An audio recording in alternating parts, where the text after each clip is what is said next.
ఒక నిండు గర్భిణి చనిపోయిందని చెప్పేసి ఒక సమాచారం ఇస్తే అర్ధరాత్రి అనుకోకుండా ప్రజాస్వామిక దేశంలో ప్రజాస్వామ్యవాదులుగా శివరామకృష్ణ గారు స్పందించి అర్ధరాత్రి అనుకోకుండా హాస్పిటల్కి వెళ్ళి ఆ యొక్క సమస్య పైన మాట్లాడితే అక్కడ ఉన్నటువంటి సిఐ రాజగోపాల్ గారికి ఎందుకంత బాధ, ఎందుకంత నొప్పి అని చెప్పి ప్రశ్నిస్తూ ఉన్నాం.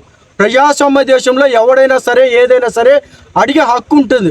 నిజంగా చట్టపరంగా ఏదైనా శివరామకృష్ణ గారు తప్పు చేసి ఉంటే ఆ తప్పుని మీరు చట్టపరంగా చర్యలు తీసుకోవాలి తప్ప ఈ విధంగా తనని బూట్కాలతో తనడానికి రావడం నిజంగా ఇక్కడ సిగ్గుసేటుగా భావిస్తూ ఉన్నాం. మీరు నిజంగా పోలీస్ శాఖలో మీకు ఏమైనా సొంతంగా హక్కులు ఇచ్చారా?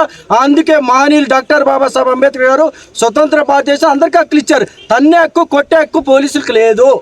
లేని పక్షంలో మీరు ఈ విధంగా ఎందుకు ప్రవర్తించారు? మీకు ఏమైనా ఇంకో రకమైన ఆశ లేకపోతే దళితులనే చిన్నచూపు ఉంటే మీరు ఏదైనా ఇంట్లో చూపించుకోండి.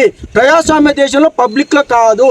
పబ్లిక్లో ఈ విధంగా చేస్తే మాత్రం దళిత గిరిజన ప్రజా సంఘాలుగా చూస్తూ ఉండము. అదే అంశాన్ని అదే విషయాన్ని పోలీస్ శాఖ సంబంధించిన ఎస్పీ గారికి ఈరోజు విన్నవించడం జరిగింది. ఆయన కూడా సానుకూలంగా స్పందిస్తూ అక్కడ ఏదైనా తప్పు జరిగింటే మా సిఐ గారి పైన కూడా యాక్షన్ తీసుకోవడానికి సిద్ధంగా ఉన్నామని చెప్పి తెలియజేయడాన్ని మేము కూడా హర్షిస్తూ, ఏదేమైనా ఇదే రాష్ట్రంలో ఉమేష్ చంద్ర లాంటి ఐపీఎస్ అధికారులు చూసాం, ఎంతమంది పోలీసు వారిని చూసాం. ఒకరిద్దరి వల్ల పూర్తిగా చెడ్డ పేరు వచ్చే విధంగా ఉంది. కాబట్టి తప్పనిసరిగా సిఐ రాజగోపాల్ నాయుడు గారిని వెంటనే సస్పెండ్ చేయాల్సిందిగా మరొకసారి తెలియజేస్తూ జై భీమ్, జై హింద్.